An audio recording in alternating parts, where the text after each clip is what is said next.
Guys, I paid a visit to the cemetery for the first time and I got to hear one of the most fascinating ghost stories. When family come, then I said, who told you? Then I just look the picture. Oh my God. The entire week. So the man who took us in a little tour was the one who told us his experience of sighting a ghost. He has been working in the cemetery for nearly 30 years. So I guess at some point that was bound to happen. But before we get into the story, I just wanted to tell you guys why I chose to visit the cemetery. Do people pay rent for this, or do they pay once and that is it? If they pay once, that's it. For life, they are securing. They have 3 or 4. Okay, so you're buying that piece of land. Yeah, we doesn't touch any pot. Okay. You bought it in the land. So yeah, come and look. So then maintenance now will be based on the family. This one are people they don't send again.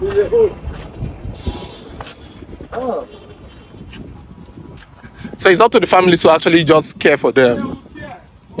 But then if the grave is like over 200 years old, where would it? Yeah, 200 years old. Look at this now. It's been there. You will all break like that. They will be there. I mean, this place will get filled. All the family will come. This is my first time at a cemetery. I've only heard and seen from afar and read about it. And in the past, we've even talked about Ikoyi Cemetery and how it's filled up and how some of these graves are being dug and resold to other people. And, you know, I wanted to get some clarity on some questions.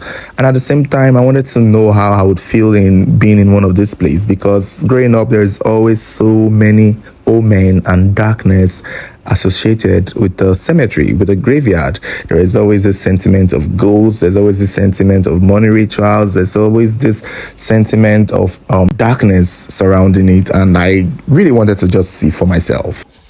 So I was trying to go and see about my colleagues.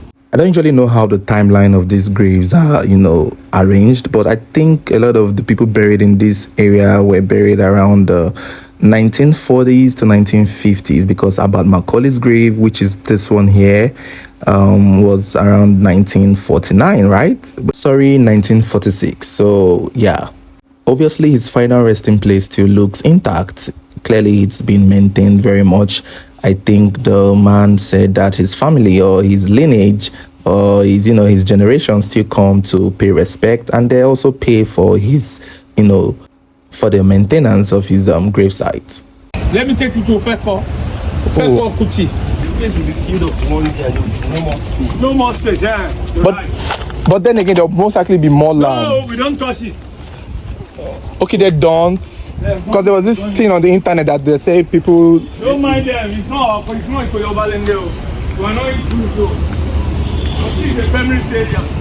So he's taking us to see the grave of one of Fela Kuti's siblings, and I'm just simply asking him, you know, what happens if this cemetery fills up because of what we've heard on the internet. Do the grave get to be resold, or what happens? And then I guess he pretty much just said that the government would have to open a new site because they don't touch any of these graves here, which he had mentioned earlier in the video, that a lot of these grave sites are like portions of land that the family members buy and purchase, and it's in their name. So it's like a real estate sort of, but for the deceased. So they don't have the right to go into anyone's grave to break it open and remove them and then resell it, because it's a land that belongs to a group of family. But the thing is, land in Nigeria, from what I hear, is 99 years. And some of these graves are over 100. So which means maybe after 99 years, then I guess it's time for them to move or renew their purchase. Meanwhile, this is the gravestone of the Fela Kuti sibling that he came to show us. He seemed to be in bad state, but he had said that the family are aware and that they are coming to fix it.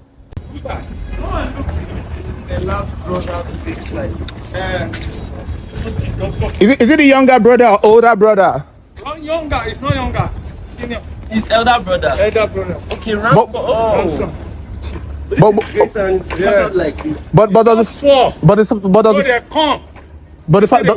family, they know about it.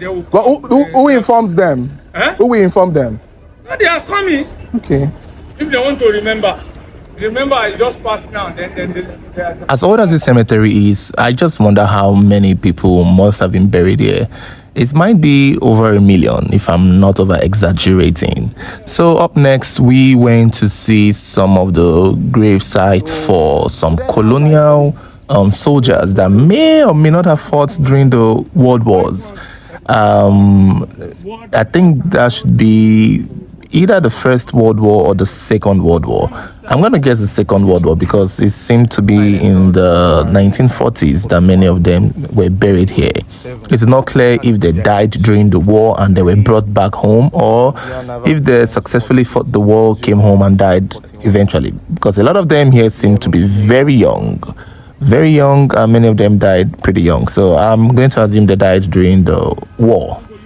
Segregation. Silent Thought. This is a Marine, 1941. He was 27. I like how they put their age.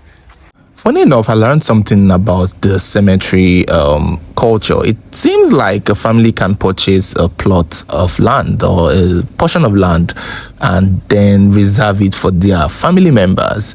And we saw that on the Bucknor family seem to have their plots, which is this one right here, as well as the Braithwaite, which is not far from them. And for a plot, you get to see so many names written on the headstones, which meant that more than 4 or 5 people were buried at this particular grave, which is interesting because I always wondered if it's like one person per grave. It kind of means that a grave could actually house more than one person as long as they are all related and they are all family members.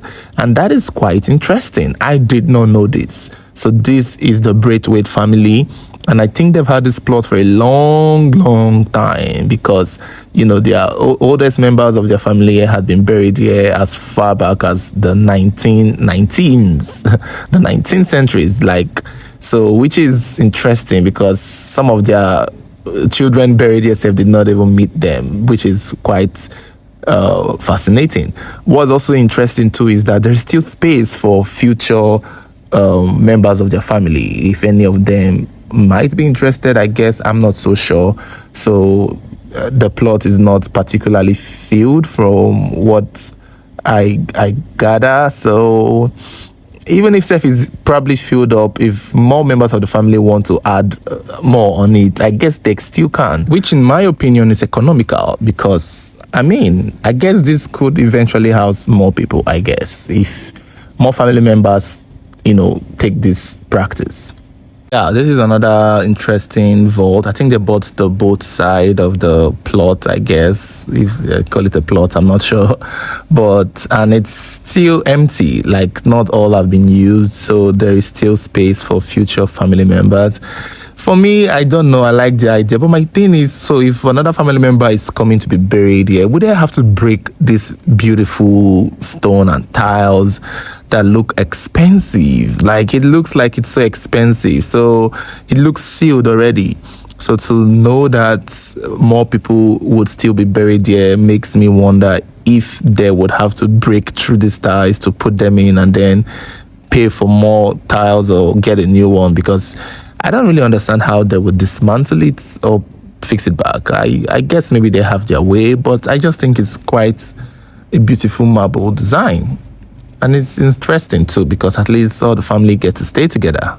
So I did a little research on the Awobo family, and it turns out that they have a family tree on the internet, and that seems to list the generation of people in this family. And it's quite fascinating. Maybe I will include a link in the description, and you can see for yourself. It's nice. I wish more people did this. 3 here. There's 3 here. Died in 2016. The other one 2015. And the first one, Mrs. Eyime Olakan, died in 1968. Nothing here. So nothing on the other side. I think this is just the only place that they have. We are not forgotten. Let me read that part well. They who are not forgotten are not dead. Now, we saw a lot of graves like this that seemed to have been broken and empty, but had names on it, which meant people are supposed to be in it. So I don't know, maybe when I go back, I would ask more on that particular point. I didn't want to offend anyone, so I just kept quiet for a while. It seems like those are the places that are being accused of people being removed or evacuated from their graves, because when you look at those graves, it's quite empty and broken, and when you look into it, it's empty. It's almost as if maybe whoever is buried there was buried way deeper than what we are looking at. But to some of the naked eyes, it looks like whoever was there had been evacuated. But I felt like whoever is there must have probably still been 6 feet underneath. So, yeah.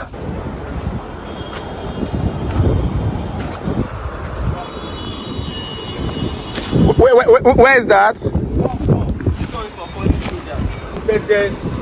Okay, during independence. Or is it like Biafra War? Yeah. During Biafra War. Yeah. Oh my God, this is nice. So this is where this white. So from afar, I thought these were like Biafra soldiers during the Civil War, but getting closer, I kind of figured out that these were British soldiers during the Second World War, if I'm not mistaken. So we had already seen a grave area for them, but those ones we initially saw were that of the Marine, and I think these ones are the Air Force, and I guess they are separate. These are the ones that are very, very young, though. Very, very young. 25, 22, 21. Really young boys. And it's interesting how they had to give up their life for the British, per se.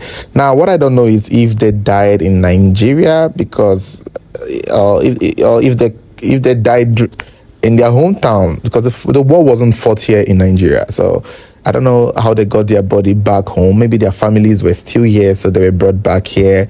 But I would have assumed since they were British and they fought for the British, they would have been buried over there. But I wouldn't really know. And I guess maybe they lived there at the time because this was during the colonial period. So I wouldn't be surprised. But then again, to be nice to know where the Nigerians who fought during the World War must have been buried too, because it seems like only the British ones were buried here.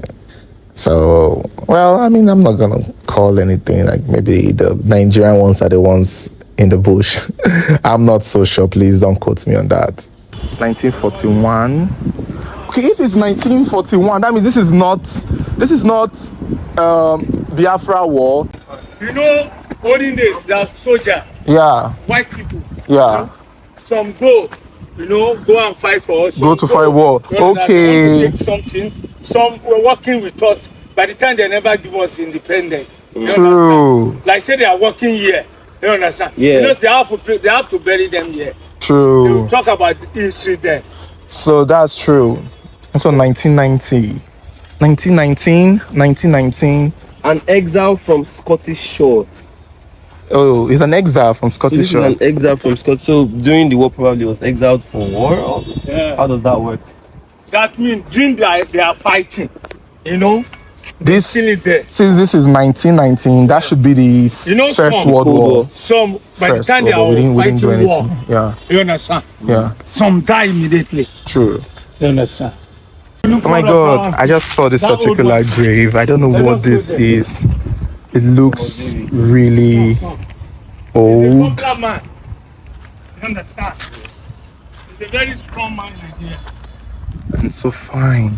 Who is this? In loving memory of our beloved Joseph Inyola Olanimeke, who departed this life on Tuesday, 15th June.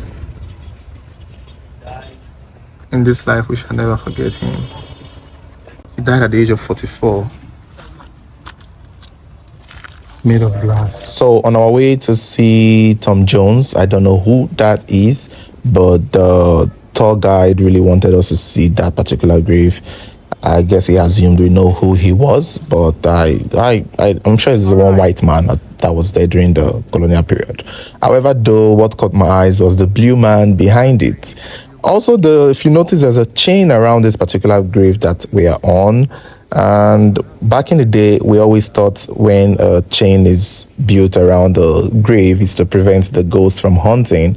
But some people still believe that. However, I got to learn that it's mostly to protect the grave from grave diggers, I guess. But I don't know. I could be wrong. Maybe people believe what they believe. However, this blue man happens to be a traditional ruler. We didn't know much about him. Nothing was his grave. The gravestone, the inscription on it seemed to have been wiped away, and we couldn't read anything from it. But I just thought he seemed pretty cool and pretty chill, and pretty chubby too. No.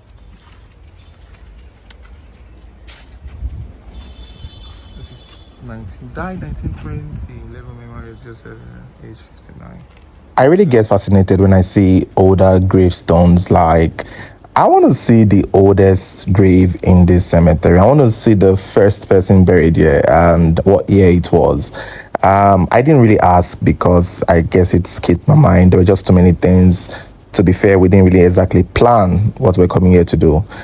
Meanwhile, this particular grave here seemed to be interesting because there were like over 4 people buried here. I guess maybe they were buried horizontally, and I guess that's it. Now, this angle of the cemetery is quite intriguing because there are graves here, but they are covered in grasses. So the only thing we get to see is the crosses above the graves. Unlike other graves that had gravestones and inscriptions and they were above ground, these ones are covered in grasses, and I would love to know who they were.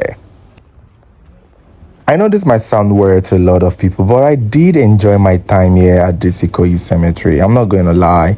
Many people may find it odd, but it was fascinating to see where the final resting place of certain people who used to walk this earth gets to be. And it's like, well, I guess at some point in our lives, we will all maybe end up here. But it's good to know that I don't have to come here when only I'm dead. But it gets to see where a lot of people will be by the end of the day. And it's not that scary. To be fair, it's really not that scary because a lot of these gravestones kind of put some importance in some of these people. It shows that even in death, they are still cared for. Like these graves, meanwhile, this is John Randall, by the way. I know about his story. I think we learned it in history. He used to be like a doctor, a physician during the British colonial period, and, was a very kind person who dashed out money and was generous. Now, opposite him happens to be Oshodi. So this is the almighty Oshodi that, the famous Oshodi in Lagos is named after Alfred Ade Oshodi. So this is his grave. And damn, it seems to be the most beautiful gravestone so far I've seen. Like, I don't know if this was... I can imagine how much they spent on this because, wow, it's impressive. And, I didn't even have time to read what was written, if he was the only one buried here. But I guess he's the only one buried here because, he's quite popular, I think. Why did they make it so big like this? I mean, he's him. This is Alfred Ade Oshodi. And he died on the 13th day of April 1931 at the age of 62. Very young, not that old. A devoted Christian, staunch supporter of the Baptist mission. But his graveside looks so fine. Is it how it has always been, or they have to made it? Every year. Oh wow. This is Oluwole family in Lagos State. So guys, at this point we were already getting tired. The sun was really intense and my phone was overheating and my battery was running low, so we were already coming to the end of our first tour, and so we thought we were going to sit under the tree, relax, chill. I think that's when the man told us his ghost experience. However, he wanted to show me the grave of a police officer. I think the police officer was relevant at some point in time, maybe relevant in Lagos, and we saw the statue of the said police officer, built as a police officer uniform. However, a particular grave caught my attention. And I think this is going to be the precedence of our next video, I guess, because I saw the grave of what appears to be an 11-year-old boy named David Oluwajuwon Owonsi, who died in 2023. And I was curious as to why he was buried here, because a lot of the people buried here were adults. This is the first time I'm seeing the grave of a child, and I'm wondering, where are the graves of the children who died so young? Are they buried at a different cemetery? Are they buried at a different plot? Seeing the grave of this young boy here kind of made me feel like I really need to know where the young ones get buried too. It's heartbreaking to see young people die, and I wonder if he's buried among people he was familiar with. I almost got tempted to clean the grave, but I wasn't so sure if that counted as disrespect, so I didn't want to touch anything. But wow, I tried to look his name up on social media, but I couldn't find anything. He was pretty young. I'm trying to imagine if he died from sickness or maybe an accident, or who knows, whatever the case might be. He was very young, and it's always difficult to see young people go. I really hope his family do come once in a while to pay him a visit. Oh, this is nice. This looks like a house. This is a Catholic. Sir. So seeing this grave house or gravestone was quite fascinating, and what's even more fascinating is the amount of people buried here. Like the tour guide said, this is a Catholic property, I believe, because some of the people buried there are reverend fathers and reverend sisters, if I'm not mistaken. And they all seem to have been buried as far back as the 18th century, like 1895, 1908. This should be one of the oldest graves so far that I've seen here. And you could tell that some of the people buried there had reverend sisters in their names and reverend fathers. So I'm not a bit, surprised, but I'm just fascinated by how large the monument is, but at the same time fascinated by how many people may have been buried here. At different spots you get to see their names written, and at the particular point you get to see a long list of names written that were buried here, I guess. Like, more people are actually buried here. Francisca, Maria, Felicitas, Vincentus, Modesta. These are all foreigners. Emiliana. Like, I'm sure there are still more names down there. But it's like a whole four-corner house. Whose zone is this? And there's even a back gates to the back door. So while we're taking a rest, waiting for my Uber to come get us to go home, I decided to take a stroll. Then I saw more of these broken grave sites that we already talked about, and I don't know how to feel about it anyhow. So it's just so many questions. Again, like I said, I think these are the things that people saw, or these are the things that made a lot of people feel like the graves are being redug and resold, but it's just lack of maintenance by the family of the loved ones. So which means if you have a loved one in the cemetery, you have to keep going there to care for them, care for their stones, renew it, repaint it, give them new headstones. Otherwise, they will just not be properly maintained. And, that is not a good look. Maybe if it's a private cemetery, then the people would most likely care for it without any further charge. But I think for these ones, the loved ones of the family, the loved ones of the deceased, the surviving ones of the people buried here, would have to come and keep checking for them. And I think this is why a lot of people just prefer cremation, I guess. So I just decided to go around to see more graves.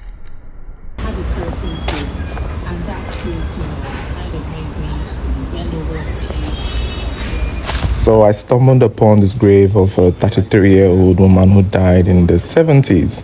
and she was a Liberian. I think the gravestone was made by her husband. I wonder where her husband is now, or if she even gets visited. I doubt, but. But do you people? But is it true that ghost is not real now? Who told you it's real? People see ghosts here. This is a one life. When you go outside now, you see the breeze. This breeze is not the same thing. Ironically, what he's pretty much saying is that the weather atmosphere inside the cemetery is different from the one outside. And funny enough, we put it to a test. I didn't film it, but it's actually true in a way. Like the moment we stepped out of the cemetery gate into the streets, it felt a lot different. Like you could feel the difference. But I always wanted to blame it on the trees inside the cemetery. But anyway, he believes is the fact that the feel in the cemetery is probably because of the spirits or the energy of those buried here. That is why it's so different from that of when you step out of the cemetery. I guess that's what he was trying to say. So we went on to talk about the ghost's explanation. Now, I will let you listen to what he has to say, then I'll explain better because he wasn't very exactly, properly articulated, but I understood what he was saying and we will talk about it in a moment. You tell me it will not be the same thing. This is a personal, another new life. Oh, this is like an afterlife. Yeah. But the ghost is not like you see them in person now. You won't see the ghost. Like people hear noise. Oh, you can see. Some Have you seen? Let me tell you about life. Can hear now. When family come, then as he says, who told you? Then I just look the picture. Oh my God. The entire week I doesn't okay. Then I do. Are you hearing divine? So basically, according to him, his encounter with a ghost was a day where he was preparing a grave for a particular family that was coming to bury their loved one. So he was directed by someone, a man who, instructed him on what to do and how to do it and how to clean and prepare for the funeral of the man. However, when the family of the man came, he saw the photograph of the man being buried, and that was when he recognized that dead man to be the same man who was instructing him on how to go about digging the hole and preparing the grave. Pretty much the man who he had seen earlier that day that told him to prepare the grave or dig the grave or get the grave ready was the same man getting buried. And I don't know, when he said it, he said he wasn't feeling himself, that he was traumatized for weeks, that he could not believe what had just happened to him. He didn't specify what year or when it happened, or if anyone else around could correlate the story. But I don't think he has any reason to lie, because he was just one experience for someone who had worked here for 30 years. Most times, some people would over-exaggerate, but his story was pretty clear and straightforward. And I think at this point, I took a stroll and our Uber eventually came. Now, these stones are just not graves, they're just stones prepared to make a bed. So while we're outside waiting for the Uber, I stumbled upon this missing person poster of a young boy who was said to have gone missing in October of 2022. And, I really wonder if he was ever found. There's even a 1 million naira reward if he's found. So, I don't know. I wonder where he is. I wonder whatever happened to him.